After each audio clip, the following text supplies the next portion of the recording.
this is the physique right now. Physique about like 170. See that? Lean, baby. Yeah, man. So I'm gonna sit down. I'm gonna talk about what I would do if I was trying to lose weight. Um, about 170 right now. I'm about 5 6 days out from the shoot. About 5 6 days out from the shoot. I don't know if y'all can hear me. I'm gonna sit down and tell y'all, but this is what I would do if I was trying to get lean today. I just want to show out the physique a little bit. You know what I'm saying? Looking diced up. You hear me? Looking real dicey. You dig what I'm saying, man? Yeah. But yeah, this is what I would do if I was trying to get lean today. I'm gonna sit down and talk about it. Talk about practical steps if you're trying to lose weight, because I feel like people overcomplicate things a lot when it comes to weight loss. Or they try to do stuff too quickly, or try to get in the gym and do 2 hours in the gym and be all pumped up. And yeah, I don't believe in that, bro. I spend like 20, 30, now I'll say on average I do about 20 to 40 minutes of working out per day. I'm not the type of person that likes to prolong workouts or prolong like eating. Like a lot of my eating is very simple except for dinner. Like when it comes to lunch and breakfast, I keep shit very, very simple because I want to be able to be in and out quickly. Same goes for fucking for working out. I need to stop cussing. I don't want to cuss on here. I ain't even got a couple of videos. I can't even worry about being demonetized, but who cares? But yeah, I wanted to come over here and talk about practical steps on working if you wanted to lose weight. And the first thing, the reason why we're in the kitchen, is breaking habits. And I want to pivot the conversation away from working out or diet or any of these different things that cause you to go into the mode of active weight loss. We're going to start at breaking bad habits because that's one of the main things that stop people from losing weight. I was 220, and I'll try to find a picture. I was like 220, and on this frame, I'm only 5'10", so 220 on this frame. As you can imagine, boy, I had booty cheeks. You understand me? Like I was twerk team captain. Like I had some butt on me. You know what I'm saying? Thighs was like thick. You know, they was thick. So, yeah, we in the kitchen, man. So I just came from the grocery store. We got about 3-4 days until we are on set for the short film, and I wanted to show a couple of things that I just picked up in preparation for that date. So as I get closer to the date of the shoot, I like to dial in on cutting back on carbs. That is like complex carbs. And not eat as much rice because a lot of my foods are usually rice based. I usually go really fruit heavy, really vegetable heavy, protein heavy. I've really been liking sweet potatoes lately, so I picked up like some Japanese sweet potatoes here. What else I got? I got some lean protein source like tofu here. I really like tofu. I really like to eat pretty vegan or vegetarian friendly when it gets close to a shoot date, just because it starts to like just completely just lean me out. And then also when you do that, like I don't know, maybe somebody knows the scientific reasons below, but it starts to like feel out my muscles. Like the first clip was from yesterday. I was a lot more like diced up, you know what I mean? But today I'm a little bit more filled. Like it looks like more, you know what I'm saying, a little bit more filled up, which I like. Because the last couple of days I was a lot more going down like more of like a lean meat as far as like fish and chicken and poultry, whereas now I'm gonna do a lot more beans. I'm gonna do a lot more tofu. I might do like some legumes. I might do like some what's that other junk called, lentils. I might do more stuff like that just because I feel like it fills me out. Here's another thing that I picked up. These harissa lemon chickpeas, bro. So I'm gonna probably eat this for lunch. I cook a lot, but I love these so much because I can just pop them in a pan and serve them, and they're delicious. 190 calories for the full can. No, it's 3.5 servings, 190 calories per serving. I probably eat about like half of it. So for lunch, that's about 400, 500 calories. Um, I like to keep my calories per meal around 400 to 600. That's like kind of like my goal. Just because I see it usually keeps me right where I want. Picked up some dark chocolate. Very simple, man. Like, especially when we get closer to the shoot day, I like to keep things really, really, really, really simple. Um, really, really dialed in. So 85%, if you can see that, 85% dark chocolate. Ingredients: cocoa beans, cane sugar, cocoa butter. You understand what I'm saying? We want to keep things whole around here, whole foods. Then I picked up a mango, one mango. Picked up some of these oranges from a farmer's market. Of course, I got some eggs. I got some blueberries here. Again, everything's just very simple. And then another thing that I'm going to talk about when I sit down, just knowing who you are as one person. I think I see a lot of times. Oh, also got some sardines here. Love sardines. I was loving sardines before sardines was a trend. Like my friends, you can ask my friends. My friends used to make fun of me because I love sardines. I like to pickle vegetables a lot, so I would pickle like some cucumber. I would pickle some red onion. I put the pickled red onion on there. Pickled cucumber. I remember I did like some pickled cucumber. What was it? Cilantro in there. It was garlic in there. It was all different types of stuff. I put on a cracker. My friends would make fun of me. I'm talking about 6, 7, 8 years ago. My friends will make fun of me. Now it's a craze. Now I can't get my favorite brand, which is King Oscar. And the price on King Oscar has gone up.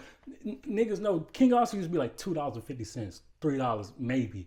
Now you can't even find the King Oscar brand. That's my favorite because it was cheap and it tasted good enough as like the high shelf ones, like the better quality ones.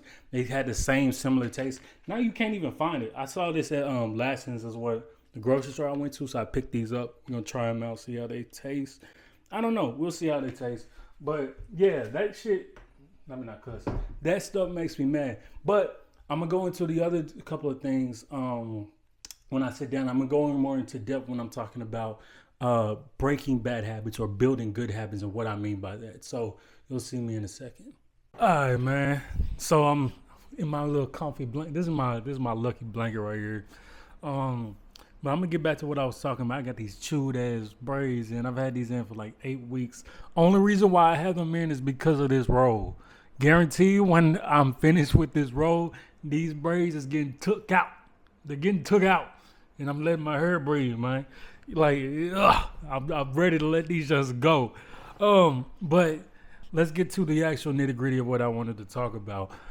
The steps I would actually take if I wanted to lose weight today. Like if I went back to when I was like 220, 230 and I was like, okay, I wanna lose weight. I wanna preface this by saying that even though I was like 220, 230 at one point in my life, that still wasn't for a very long period. I was going through a lot at that time, and I ballooned in weight. And again, on a 5'10" frame, that's a lot. And that it didn't last long. And I've been relatively healthy my whole life. I've been relatively slim my whole life. So I do want to preface that by saying that different people have different body shapes and sizes, and people come in different. People have hold on to weight longer, and sometimes it's harder to get it off. Some people are naturally skinny. Some people are naturally bigger. Some people are naturally muscular.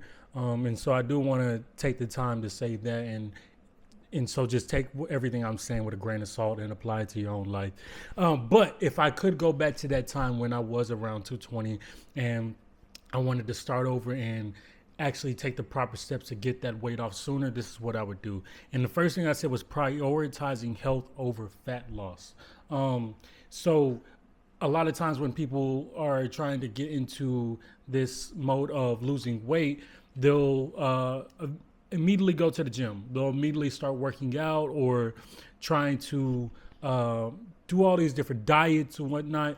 Whereas I say take a step back and prioritize your health over fat loss, prioritize your health over going to the gym, prioritize your health over everything. That's your mental, your physical, your spiritual, all of these different things. And that would mean research, realize what different things will do to your body, realize what different seed oils will do to your body, how different foods react to your body. Look and see why whole foods are better for you. Understanding the nutrients that your body needs, what nutrients are that your body is lacking, and this would be looking at your eating habits. What do your eating habits look like? How often do you snack a day?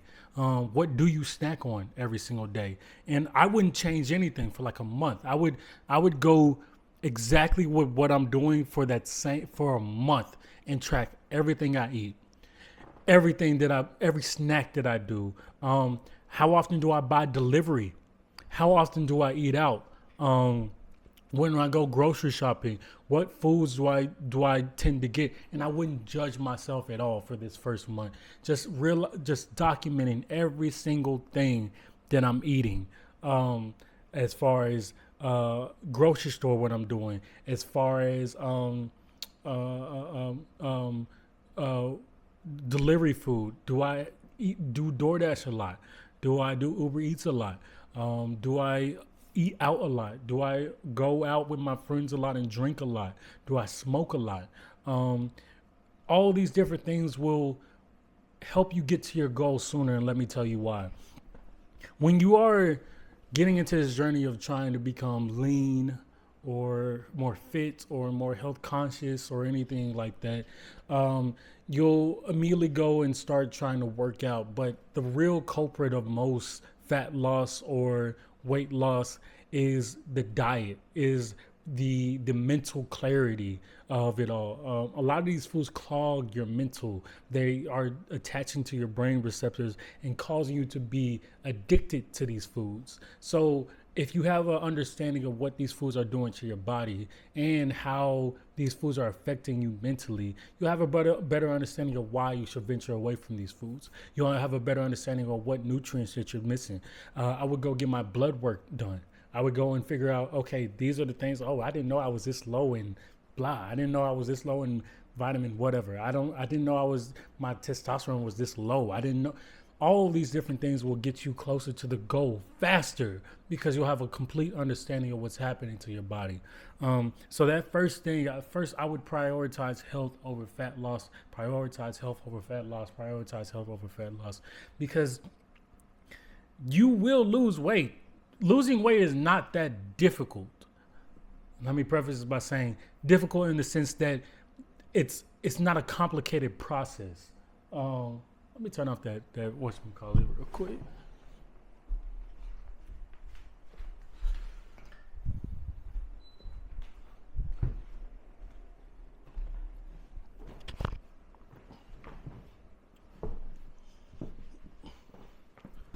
All right. Losing weight is not a difficult process. Keeping the weight off, it's a different story. And the reason why people fall into this trap is because keeping the weight off is a mental thing. It's I'm not gonna go and eat out today, or even when you go out with your friends, I'm not gonna drink tonight. You know what I mean? Or maybe I'm not gonna drink that Moscow Mule, with all the sugar. Maybe I'll just drink a glass of wine. You know what I mean? I'll do a couple of glasses of wine instead of getting the mixed drink that is 230, 400 calories. Or maybe I'm not going to smoke, you know what I mean? Or maybe you opt out of the smoking. Maybe you go for a tea. Or maybe you do, because everybody has their vices. You know what I'm saying? I'm not going to lay in on that, but you know what I'm saying? I be doing my thing, you know what I'm saying? But you have to keep everything in check. You dig what I'm saying? So that means mentally understanding what is happening to your body and in making the conscious decision to not opt into those things. Because once you understand and know better, it is your fault at that point to do better if you don't do better. And so I think those are things that happen a lot of times after the fact. You'll go on a diet, you'll go keto, or you'll go whatever, carnivore or vegetarian or vegan or fruitarian, all these different buzzwords and keywords when none of them really matter when you're going to stop them in a couple of weeks. And then also a lot of these diets don't matter anyway because really weight loss is just calorie in, calorie out. I would prioritize health first over any type of weight loss. And from that point, I would move down into the next step.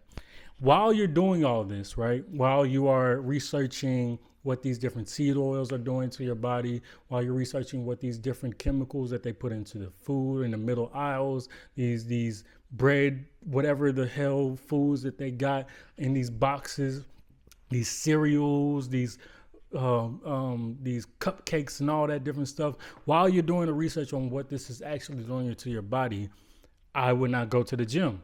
This is what I would do. I would walk. I would walk. When I first started working out, well, I've been working again. I'm preface this by saying that I was a high school athlete. I worked out. I played track. I ran track.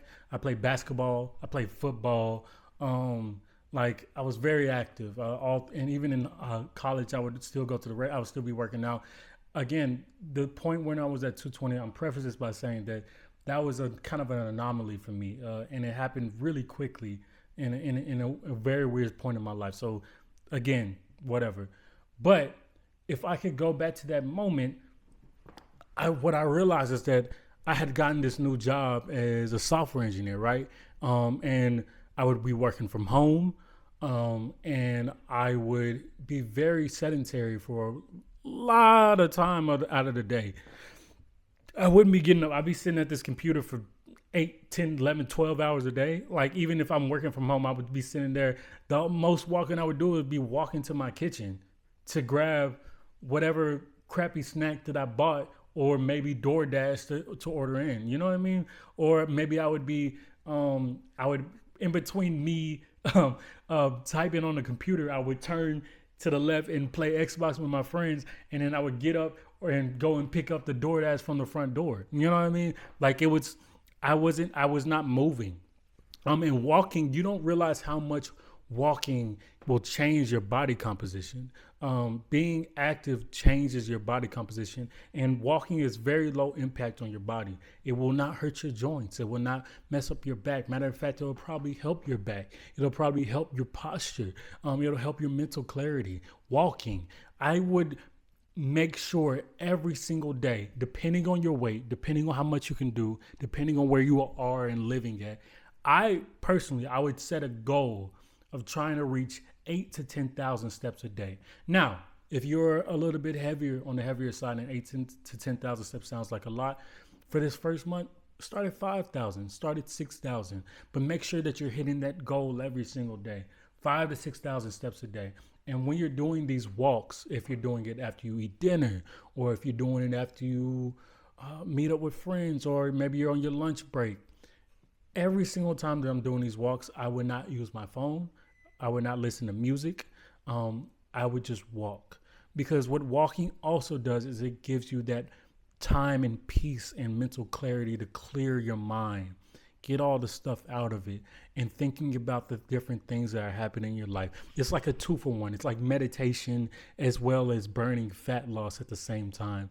And if you can hit 5 to 10,000 steps a day, you will already see a difference in your body after a month without ever touching the gym, without even changing your diet. You'll see a difference in your body composition just from doing that. And so that's why I'm saying, while you're in tandem with learning what's happening to your body, in tandem with going to the doctor and getting your blood work, in tandem with tracking your eating habits and tracking your delivery spending, your eating out, walking, such a low impact, something that anybody should or can be able to do, unless you're, this is speaking from an able-bodied human being. Maybe you are in a wheelchair or whatever. This this is preference for people that are able to walk. But if you're able to walk, it's very low impact. You should be able to do 5,000 to 10,000 steps a day. 5,000 steps is not a lot of steps. Um, but my goal would be trying to get to 10,000 steps a day. Um, I personally, I try to walk between 15 to 20,000 steps a day. That's usually my goal, is around 15 to 20,000 steps a day. I have found, one, I just love walking. I love going on walks all the time. It's just one of the things that I just like to do when I'm thinking, or if I'm writing. It gives me that time and that peace to think about all the different things that happen in my life, and break them down into smaller bits and nibble on them. You know what I mean? So I just enjoy walking. Not everybody is going to want to walk 15 to 20,000 steps a day. It's like usually like 8 to 10 miles, like 7 to 10 miles. Not everybody wants to do that. 5 hours a day. Not everybody wants to do that. And also I work a job now where I'm able to do that. So again, you don't have to hit that, but I like walking 15 to 20,000 steps a day. It usually, I can, even though my diet is in order, bro, I could eat a whole pizza if I really wanted to. And with the way that I walk, it probably wouldn't change much. It wouldn't really make a difference in my body composition. Just okay. The last thing that I would do is I would learn portion control. Um, if you live in the United States of America, every single thing that we eat is completely way too much food. We eat portion sizes that are humongous, man. I love when I go back home to Memphis, right? And we are having like Thanksgiving dinner or Christmas dinner or whatever, and the portion sizes are humongous. Like they're big. We get huge portion sizes, and you don't actually need all of that food. You could probably fill yourself up with less. And again, if you're coming from a higher weight, this could be more difficult. So I would just try, like, let's say when you go for the mac and cheese, you usually get 2 scoops. Get 1 scoop. Do 1 scoop instead of 2. When you go for the chicken breast, instead of getting a breast and a thigh, just get the breast. Just do the breast this time. You know what I mean? If I'm going for the stuffing or dressing, instead of 2 scoops, let me do 1 scoop. You know what I mean? And allow my portions to just shrink a little bit. And again, I'm saying all this if I wanted to lose weight today. Of course, you can get into more as you progress on this journey. You'll venture into things that are more dialed in, like calorie tracking and all those different things. But this is specifically for people that are like, okay, today I want to change my habits. I want to change the way that my body looks today. I want to start today. And again, starting today is a lot of times a very daunting task, man. And I feel like a lot of the conversation about weight loss or getting lean starts at a place where people might they're giving information for people that are starting at a much higher scale. Again, like calorie tracking. Fuck that, bro. Excuse my language. I don't know if I can. I don't want to cuss on here, but I cuss all the time in real life. But like calorie tracking, don't calorie track. You don't need to calorie track right now. For what? Just document the stuff that you're eating. Calorie track once you get into the mode of it. Build up this habit. Habits are the things about habits, right? Breaking a habit is much harder than creating a new one. You can create a new habit today if you prioritize it and you stick to it. 21 days makes a habit. Breaking a habit, this is why we have addiction. This is why people vape all the time. This is why people have all these vices, is because breaking a habit is extremely hard. I was smoking since I was 14 years old, right? About 14. I'm 27 now. I just stopped 2 months ago. It's a hard habit to break. It's a hard habit to break. And you have to allow these conversations to start at a starting point that makes sense for everybody, not just people that are at a baseline that you deem is capable of doing the things that you're talking about. So like calorie counting, going to the gym, all these different things. Going to the gym is difficult for some people as well. I come from the South. Sometimes going to the gym, I might not have a gym near me, right? A gym might be 5, 10 miles away. I don't have a bike. There's not public transportation that I can take. I can't walk to it. I don't have a car. Um, and again, like my next videos will be more so about like what is working out looking like when you're first starting to working out. I do a lot of calisthenics. I love calisthenics because it's low maintenance. I have a jump rope. I can jump rope 20 minutes, get a full body workout in. I can do jump rope. I can do burpees. I can do sit-ups, different variations of sit-ups, different variations of push-ups, and I'm good. I don't have to go to the gym. I don't have to take 2 hours out of my day to go to the gym and battle people on a bench press. I don't want to do that. I don't want to take 2 hours out of my day for my health. I need to live. You know, life is about living. It's not about doing things that you don't want to do. Nobody wants, except for bodybuilders and all that, but most people don't want to work out for 3 hours a day. Most people just want to be healthy and look good. So how can you get to that with the least amount of effort? And this is how. So let me go over the couple of things again, because this video is getting a little bit long. The 3 things that I would do if I was starting today and I wanted to lose fat or lose weight: prioritizing health over fat loss. That means tracking my eating for a month. Don't judge yourself. If you're eating ice cream every single night, just put it down. Or if you're eating Little Debbie snacks every night, just put it down. Just, you know what I mean? Researching, figuring out what's going in your body and what it's doing to your body, getting your blood work done. Number 2 would be walking. I would walk. I would try to hit 5,000 to 10,000 steps a day for a month. If you can do that for a month, then make the baseline 10,000 steps a month. 10,000 steps a day for the remainder of your life. If you can do that for a month, make that the baseline. Make sure you hit that every single month, every single day. And then the 3rd thing was learning portion control, understanding how big the portion sizes you are eating, looking at different countries and see what their portion sizes are, and then just do less. Don't make it difficult. Don't overcomplicate things. Just make it less. And then once you get to the next month, once you've done this for a month, we can talk about calorie tracking. We can talk about working out. We can talk about calisthenics. We can talk about going to the gym and doing resistance training, all these different things. But if you want to start today, make it simple. Make it easy for you. Yeah. See y'all later. I'm going to do another video. I'm going to try to stay consistent. I like doing this. It's kind of fun. See y'all later.